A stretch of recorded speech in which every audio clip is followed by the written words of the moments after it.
किया जाए कि विनाश काल आने से पहले बुद्धि अपने आप विपरीत हो जाती है। मैं देख रही हूं कि बलि के साथ भी कुछ ऐसा ही हो रहा है।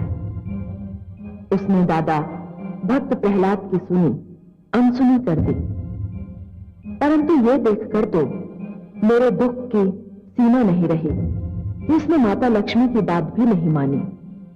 उस माता की जो बलि पर अपना अथाह प्रेम न्यौछावर करती रही, जिन्होंने उसे दान हेतु प्रतिदिन स्वर्ण देने की कृपा की। मुझे विश्वास है कि बलि का यह हठ उसके लिए अत्यंत हानिकारक सिद्ध होगा।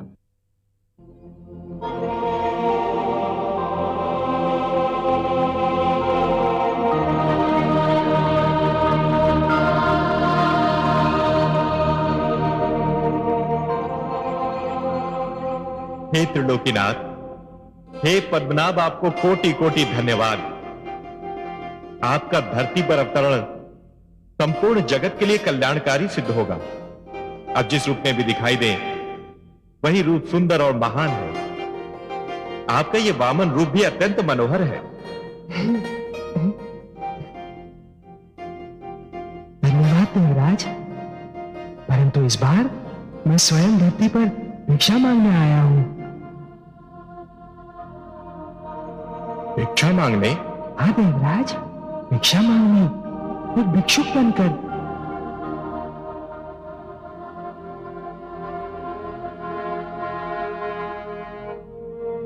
आपकी वाणी सुनकर हम समस्त देवता मूक रह गए। हमें आश्चर्य हो रहा है हे सर्वेश्वर।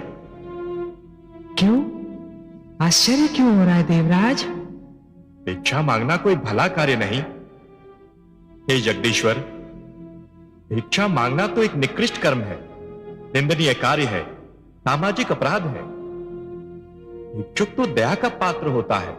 नहीं देवराज, आप जो कह रहे हैं वो अवश्य ही असत्य नहीं, पर पूर्णतया सत्य भी नहीं।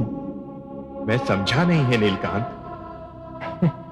देवराज, वो भिक्षा जो अथक परिश्रम के भय से, शारीरिक कष्ट उठाने के भय से, आलस्य से मांगी जाती है, वो अवश्य ही एक निकृष्ट कर्म है जो निंदनीय है, एक सामाजिक अपराध है। परंतु भिक्षा के और भी तो रूप होते हैं देवराज। और रूप? और रूप क्या हो सकते हैं जगदीश्वर? देवराज, ध्यान से देखिए तो हर प्राणी जन्म से भिक्षुक ही होता है।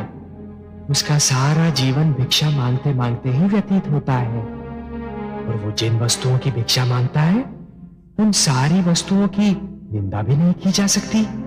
आप ज्ञान का स्रोत हैं हे नीलकांत, ज्ञान का आधार है।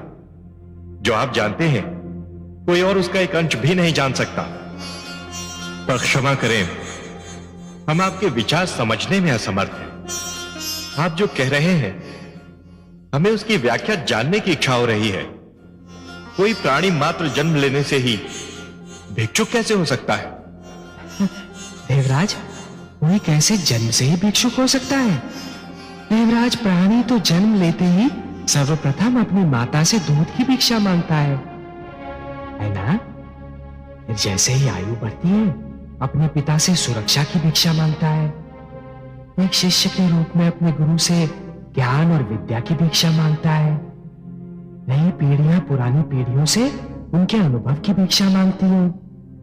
पौधे जड़ की सुरक्षा के लिए जल से, तने की सुरक्षा के लिए वायु से, और फल फूलों की वृद्धि के लिए प्रकाश से भिक्षा मांगते हैं। क्या ये सत्य नहीं है देवराज? धन्य है वासुदेव, धन्य है आप। कितनी ज्ञानवर्धक और मनमोहक बातें हैं आपकी। आपने तो भिक्षा के अर्थ ही बदल दिए। देवराज, पुष्प के निकट जाए बिना इसका निर्णय नहीं किया जा सकता कि उसमें सुगंध है या दुर्गंध।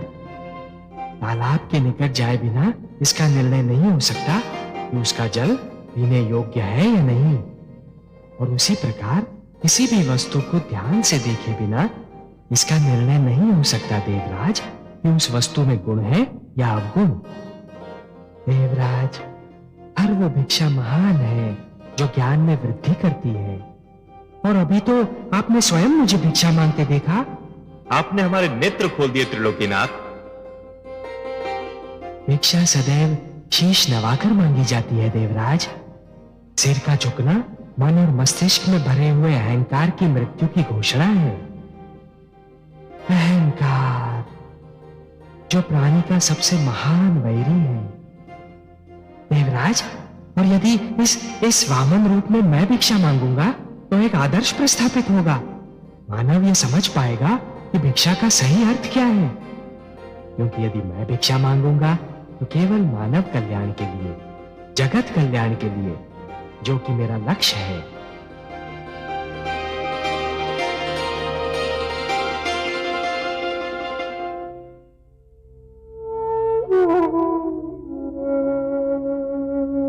देवी,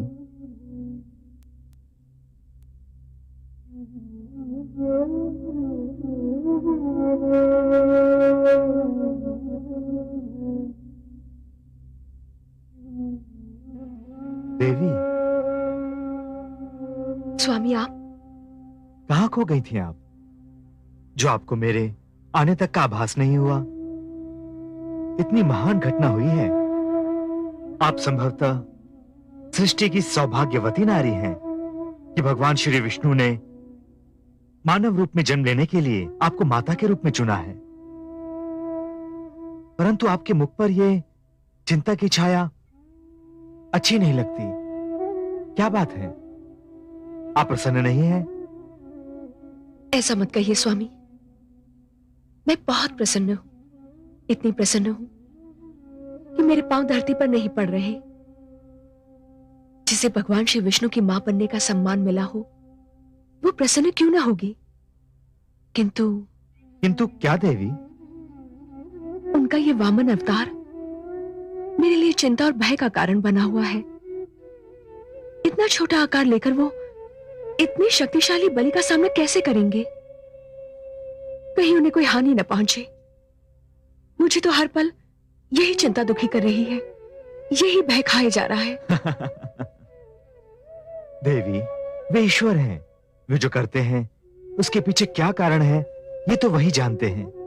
यदि वे चाहते तो वो एक विशालकाय रूप भी धारण कर सकते थे, परंतु उन्होंने अपनी स्वेच्छा से वामन रूप का चयन किया। इसके पीछे भी कोई कारण अवश्य होगा, कोई भेद अवश्य होगा। आप चिंता ना करें, सब कुछ भगवान विष्णु पर ही छोड़ दें।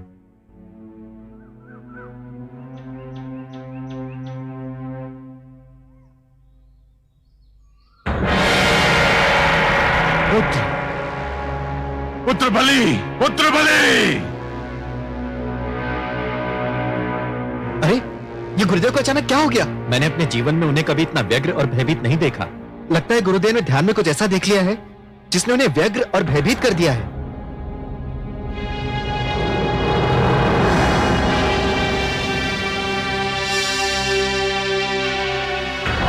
पुत्र बलि, पुत्र बलि! गुरुदेव,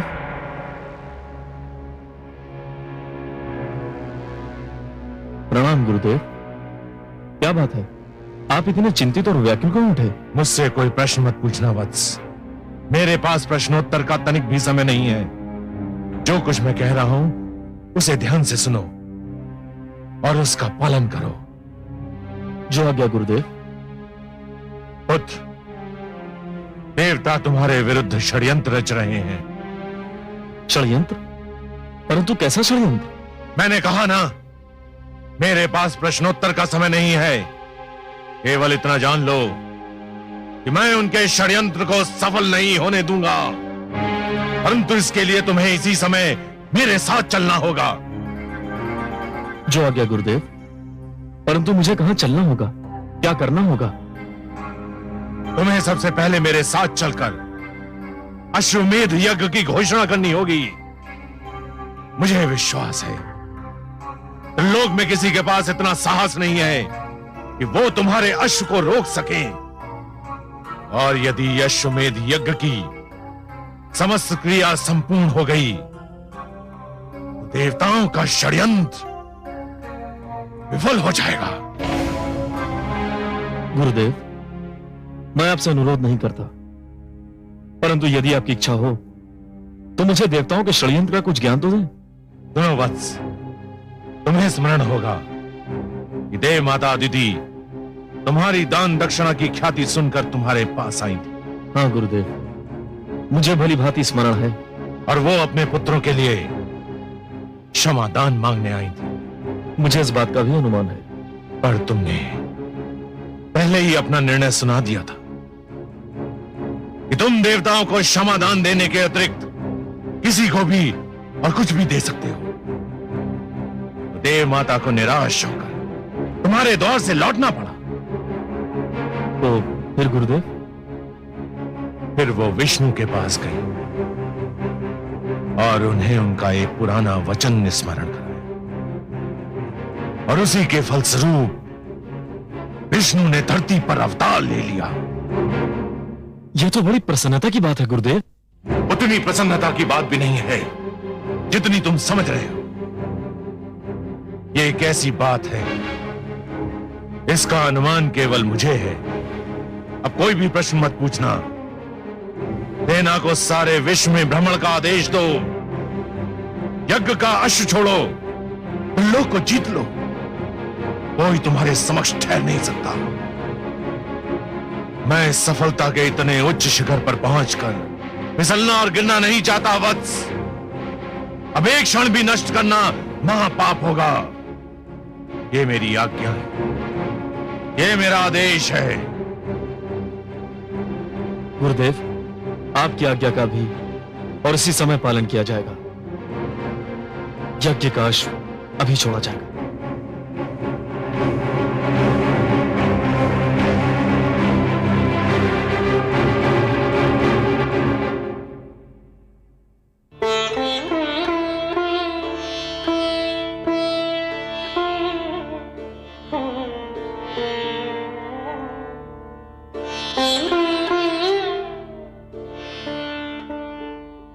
अब मुझे जाने की अनुमति दीजिए माताश्री।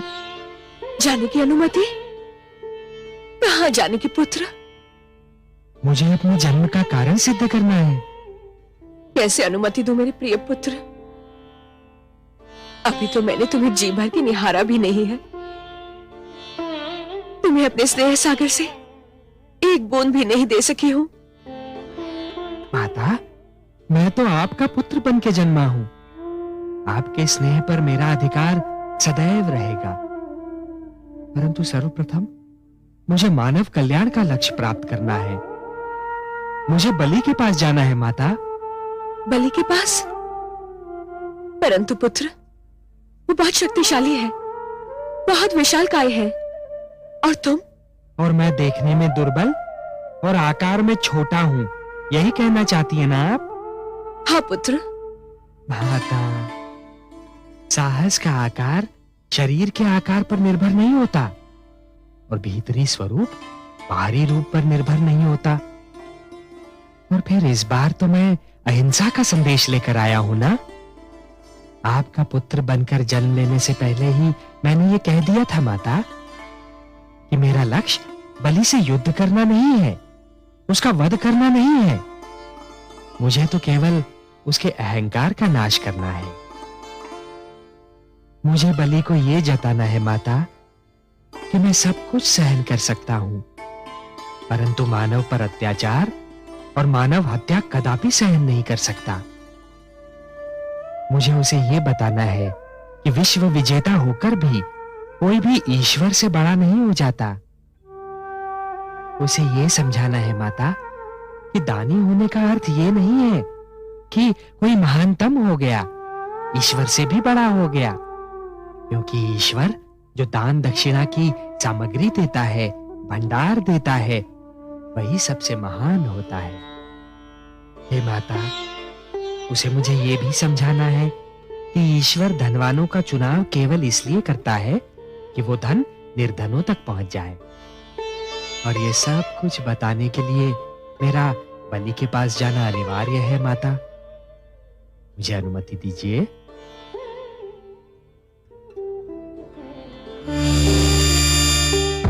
मैं मां हूं, धरती मां। बलि की सेना अश्व लेकर सारे विश्व में गई। दैत्य गुरु शुक्राचार्य ने सच कहा था, कोई भी उसके सामने ठहर नहीं सका। किसी को उसका अश्व रोकने का साहस नहीं हुआ। उसकी सेना उसका अश्व लेकर विजय पताका फहराती हुई लौट आई और आरंभ हुआ यज्ञ का समापन।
यज्ञ के समापन के लिए अंतिम संहिता डालो वत्स।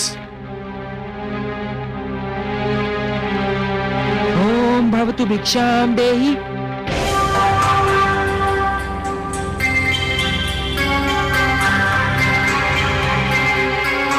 कहां जा रहे हो वत्स? यज्ञ समापन के अंतिम क्षण है ये। पूर्ण आहुति डालो।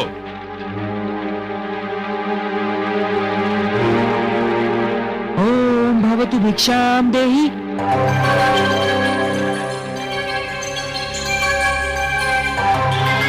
बैठ जाओ वत्स, तुम यज्ञ छोड़कर कहीं नहीं जाओगे। भिक्षाम देहि राजन।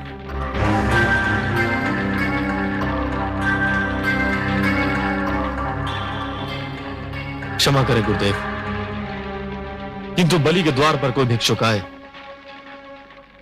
और उसे भिक्षा के लिए दूसरी बार भी गुहार करनी पड़े तो बलि की दानी वृत्ति को 100 बार धिक्कार है। अब मैं नहीं रुक सकता। वत्स, रुक जाओ वत्स, रुक जाओ।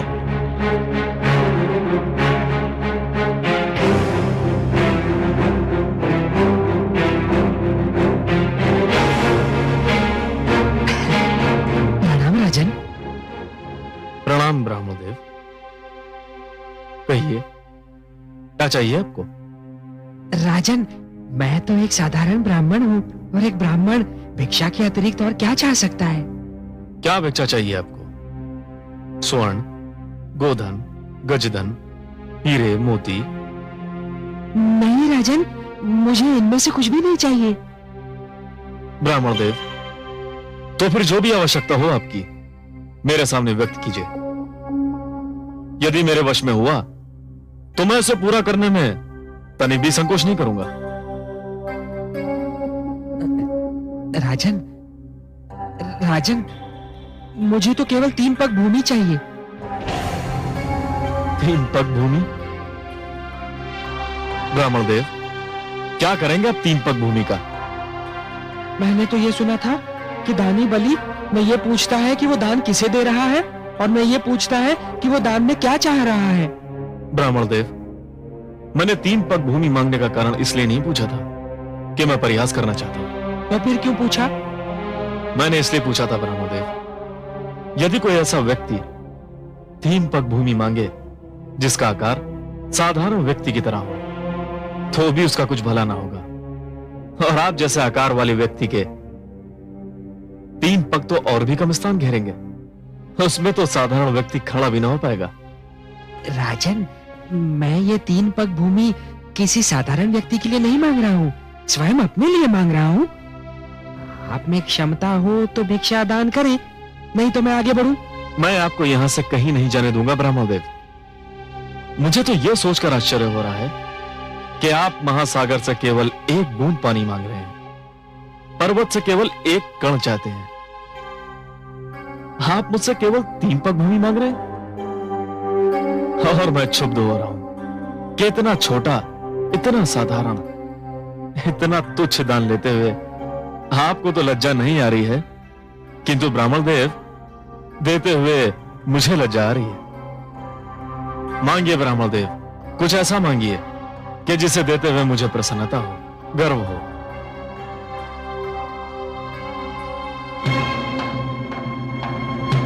राजन, मुझे तो केवल 3 पग भूमि चाहिए।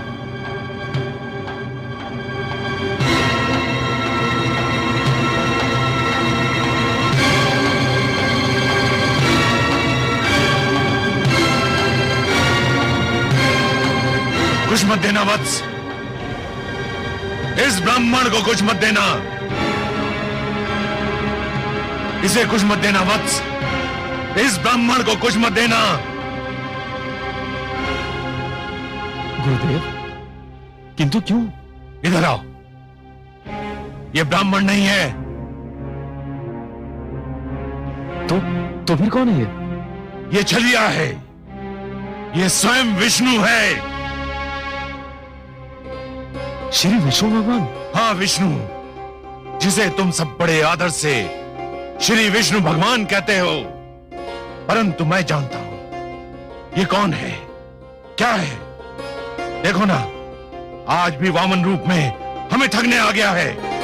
नहीं गुरुदेव नहीं, आप तो भली भांति जानते हैं कि मैं माता लक्ष्मी का कितना बड़ा उपासक हूं।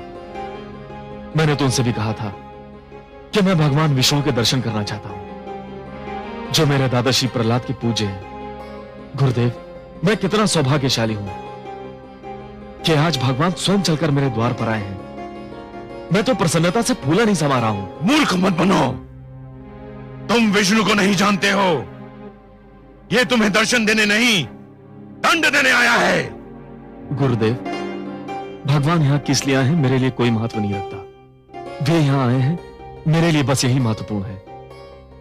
मैं जिनके दर्शन के लिए इतना व्याकुल था, वे मेरे सामने हैं। क्या इससे बड़ा सौभाग्य संभव है? और वो भी भिक्षुक बनकर। ये सब एक ढोंग है, एक छलावा है। तुम इसके छल में मत आना।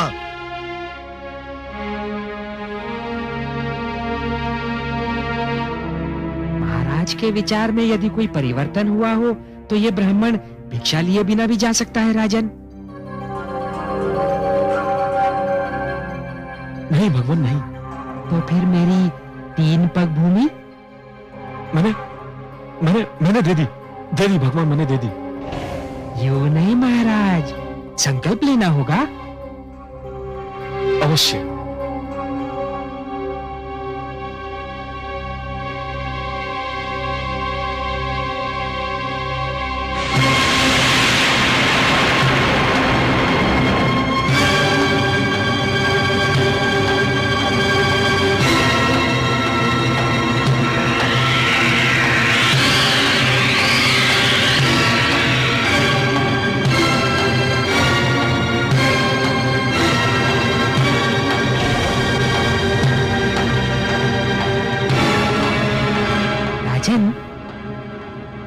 लगता है कि कमंडल में कोई कीट फंस गया है। एक क्षण, मेरा छाता।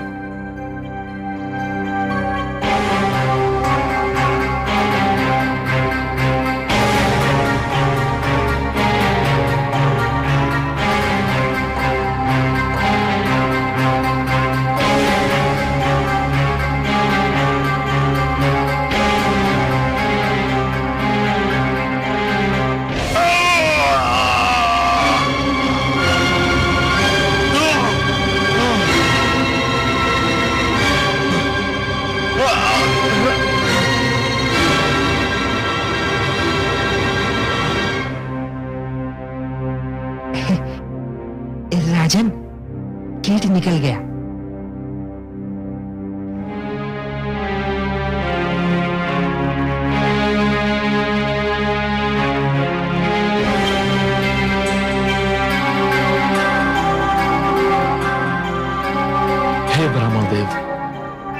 लीजिए, मैंने संकल्प ले लिया। मेरे अहोभाग्य के संसार को सब कुछ बांटने वाला आज मुझसे केवल 3 पग भूमि की याचना कर रहा है। ब्राह्मण देव, नाप लीजिए 3 पग भूमि। मेरा दान स्वीकार करके मुझे धन्य कर दीजिए। तो लो वत्स, मैं 3 पग नापता हूं।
गंगा का अवतरण है।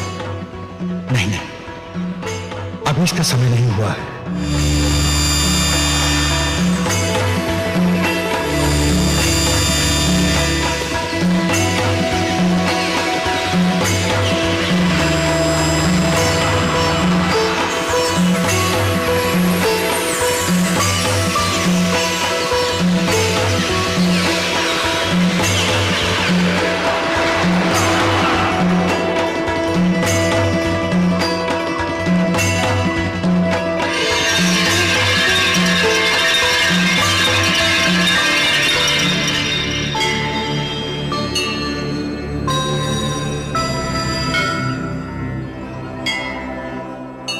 हे आदि प्रजापति, मुझे अपने कमंडल से मुक्त करने की कृपा कीजिए। मुझे धरती पर जाना है। धरती मुझे पुकार रही है। धरती को मेरी आवश्यकता है। मैं जानता हूं देवी गंगा, पृथ्वी पर आपका अवतरण नितांत आवश्यक है, किंतु अभी आपके पृथ्वी पर अवतरण का समय नहीं आया है। अभी आपको यही मेरे कमंडल में रह के प्रतीक्षा करनी होगी। जो आज्ञा।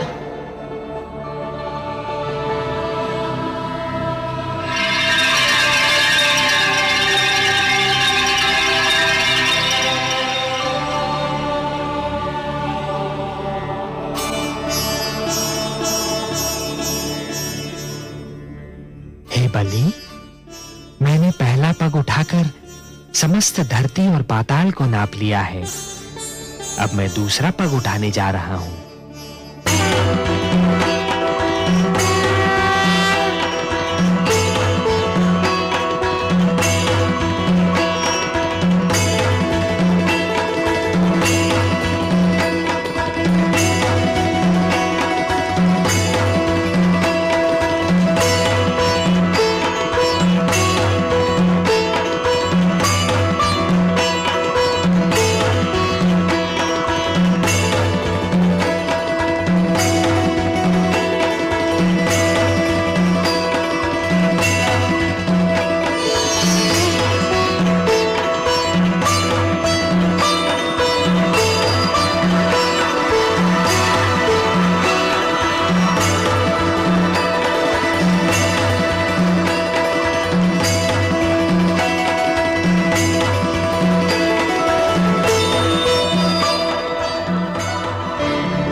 दूसरा पग उठाकर मैंने समस्त नक्षत्र मंडल और आकाश को नाप लिया है बलि। मैं जानता हूं ब्रह्मदेव। तब तो ये भी स्मरण होगा कि मैंने 3 पग भूमि मांगी थी। प्रभु, मुझे इस बात का भी भली भांति स्मरण है। और अब तीसरा पग रखने के लिए कोई स्थान शेष ही नहीं है। यह भी जानता हूं प्रभु। हे बलि, क्योंकि तीसरा पग धरने के लिए कोई स्थान शेष नहीं है। यदि तुम चाहो तो मैं तुम्हें तीसरा पग क्षमा कर सकता हूं। नहीं प्रभु, ऐसा मत कहिए। जिन हाथों ने आज तक बलि सिद्धांत स्वीकार किया है वे हाथ साक्षी हैं। जिन आंखों ने आज तक बलि को दान देते हुए देखा है वे आंखें साक्षी हैं। जिन कानों ने आज तक बलि की दानी प्रवृत्ति की ख्याति सुनी है वे कान साक्षी हैं कि बलि कभी अपने संकल्प से नहीं फिरता है। बलि ने सदा अपने हाथ खोलकर और नेत्र बंद कर दान दिया है। प्रभु, बलि ने आपको 3 पग भूमि दान करने का वचन दिया है। प्रभु, तो आपको अपना तीसरा पग उठाना ही पड़ेगा। उठा तो लो बलि, परंतु प्रश्न ये है कि उसे रखूंगा कहां? कोई स्थान शेष ही नहीं रहा। मैं जानता हूं प्रभु, मैं ये भली भांति जानता हूं कि आपके दोनों पगों ने यह सारी सृष्टि, मेरा सारा राजपाट और जो क्षेत्र मैंने जीते थे वे भी नाप लिए हैं। अब केवल एक ही स्थान बचा है जिस पर मेरा अधिकार है, जो मेरा है। मैं तुम्हारा वाक्य पूर्ण होने की प्रतीक्षा कर रहा हूं बलि। वो कौन सी वस्तु है जिस पर अब भी तुम्हारा अधिकार है? प्रभु, वो वस्तु है मेरा शरीर।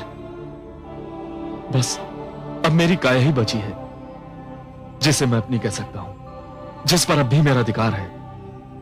प्रभु, आप अपना तीसरा पग मेरे शीश पर धरिए ताकि संसार ये जान ले कि बलि केवल देना नहीं, वचन निभाना भी जानता है।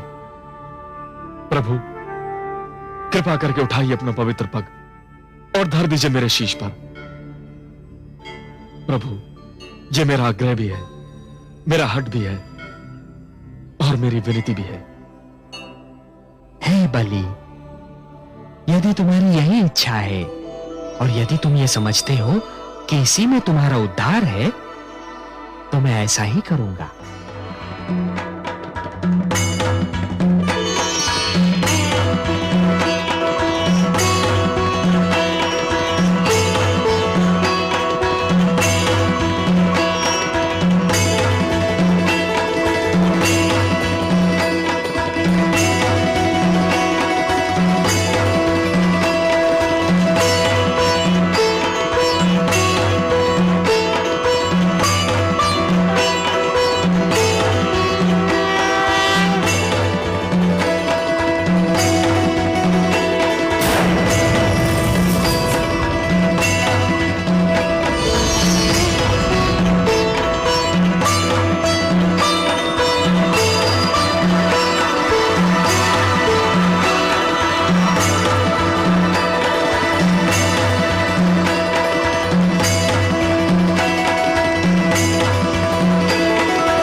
मैं धन्य हो गया प्रभु, मैंने अपना वचन निभा दिया। हाँ बलि, तुमने अपना वचन निभाया तो सही, पर जानते हो कि यह सब मैंने क्यों किया? हे प्रभु, आपके अतिरिक्त आपकी लीला और कौन जान सकता है। मैं तो केवल इतना जानता हूं कि संभवतः इसी में मेरा उद्धार निहित है। बलि, तुमने अपने जीवन का प्रारंभ बड़े शुभ और उत्तम ढंग से किया था, परंतु जब तुम जीवन के दोराहे पर पहुंचे तब तुम उस मार्ग पर चल पड़े बलि जिस पर असत्य का डेरा था, अहंकार का अंधेरा था। यह वो मार्ग नहीं था बलि जो मेरे भक्त प्रहलाद ने चुना था। यह तो हिरण्यकशिपु की प्रवृत्ति का मार्ग था, जिसके दमन चक्र को रोकने के लिए स्वयं मुझे नरसिंह अवतार धारण करना पड़ा था। जगदीश्वर का लक्ष्य है मानव का कल्याण। आए वामन रूप में धरती पर भगवान। दो पग में भगवान ने नापे दोनों धाम। जो सुनेगा ये पुराण पाएगा सुख और ज्ञान। पाएगा सुख और ज्ञान। कर्म को ही धर्म जान, प्रेम की तू छेड़तान। प्रेम की तू छेड़तान। बीते युग बता रहे हैं, बीते युग बता रहे हैं, सत्य पथ पे चल सुजान